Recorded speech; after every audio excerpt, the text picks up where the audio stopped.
सरस्वत्यै नमो नमः। प्यारे बच्चों, आज हम कक्षा 8वीं के संस्कृत में रुचिरा पाठ 15 जो कि आपकी पुस्तक का अंतिम पाठ है, इसको हम पढ़ने जा रहे हैं, जिसमें कि हम पढ़ने वाले हैं पंचदशः पाठः प्रहेलिकाः। क्या है? प्रहेलिकाः। इसका मतलब क्या होगा? तो प्यारे बच्चों, प्रहेलिकाः मतलब हो जाता है पहेलियाँ, जिसको आपको बहुत अच्छा लगता है सुनना और किसी को पूछना। तो ये देखिए परिचय में दिया है कि पहेलियाँ मनोरंजन की प्राचीन विधा है। आपको तो अच्छा लगता ही है। ये प्रायः विश्व की सारी भाषाओं में उपलब्ध है। संस्कृत के कवियों ने इस परंपरा को अत्यंत समृद्ध किया है और पहेलियाँ जहाँ हमें आनंद देती है, वहीं समझबूझ की हमारी मानसिक और बौद्धिक प्रक्रिया को भी तीव्रतर करती है, आगे बढ़ाती है। हमें सोचने पर हमारी सोचने की शक्ति को प्रगाढ़ करती है। इस पाठ में भी हम संस्कृत की जो है प्रहेलिका मतलब संस्कृत में हम पहेलियाँ बूझने की परंपरा के कुछ रोचक उदाहरण को देखेंगे। तो चलिए शुरुआत करते हैं।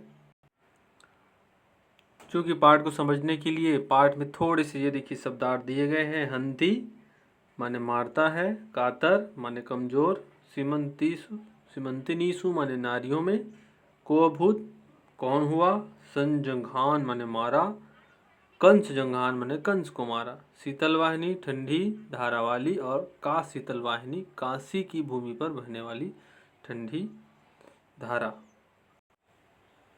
तो प्यारे बच्चों, चलिए पाठ पहली प्रहेलिका पहली पहेली को हम पढ़ते हैं संस्कृत में और साथ में उसके हिंदी अनुवाद को भी समझते जाएंगे। कैसे पढ़ना है, प्रश्न पूछना है संस्कृत में तो पूछा जाएगा। कस्तूरी जायते कस्मात् को हन्ति करिणाम कुलम, किम कुर्यात् कातरो युद्धे मृगात् सिंह पलायते।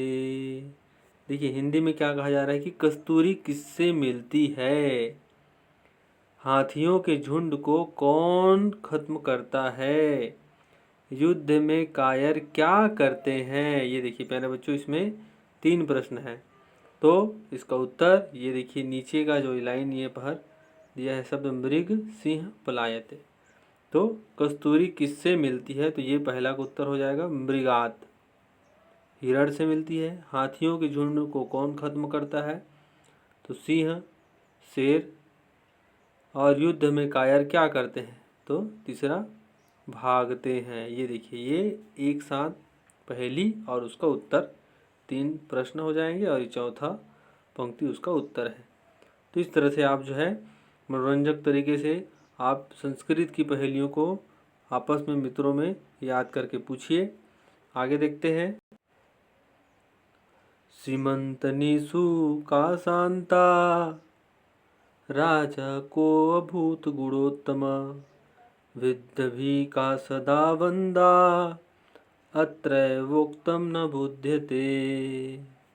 ये देखिए यहाँ पर थोड़ा दूसरा है प्रश्न। पहला है सीमंतनीसु का संता। सीमंतनीसु शब्दार्थ हमने आपको बोला है, उसके आधार पर हो जाएगा स्त्रियों में कौन सबसे शांत है।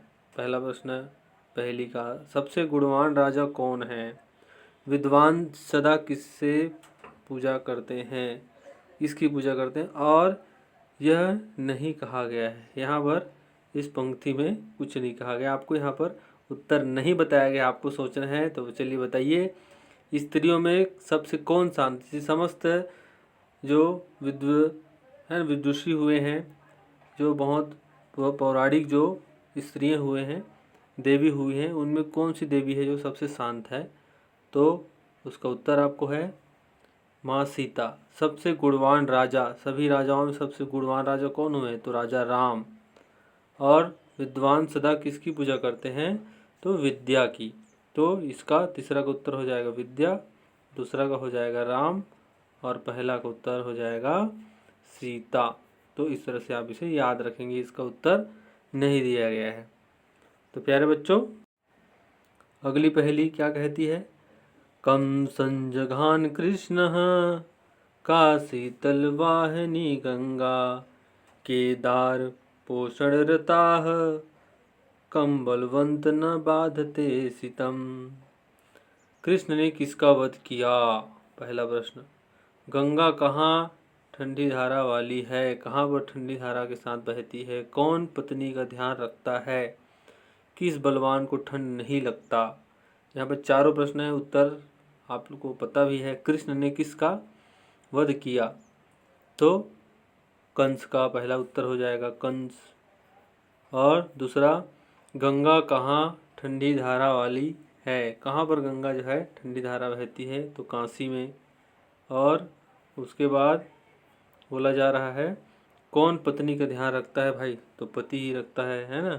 और अगला है किस बलवान को ठंड नहीं लगता? तो प्यारे बच्चों, जो ऐसा कोई बलवान ही नहीं जिसको ठंड न लगे, एक व्यक्ति है, तो कंबल ओढ़कर जो बलवान बैठा रहेगा, सोया रहेगा, उसको ठंड नहीं लगेगा। यहाँ पर थोड़ा हास्यास्पद है। तो इस तरह से पहेलियाँ प्यारे बच्चों संस्कृत में आप अच्छे से गाते हुए याद करें पहेलियों को। आज के वीडियो में इतना ही। आगे पार्ट को हम आगे बढ़ाएं, तब तक आप पहेलियाँ याद करके रखें, इसके अनुवाद शब्दार्थ को याद करके रखें और अपनी कॉपी में सजाकर इन पहेलियों को लिखें। और ऐसे संबंधित पहेलियाँ हिंदी में ही मिले तो संस्कृत में ही खोज करके सुनाइए। ये आपका गृह कार्य है। मिलते हैं, धन्यवाद।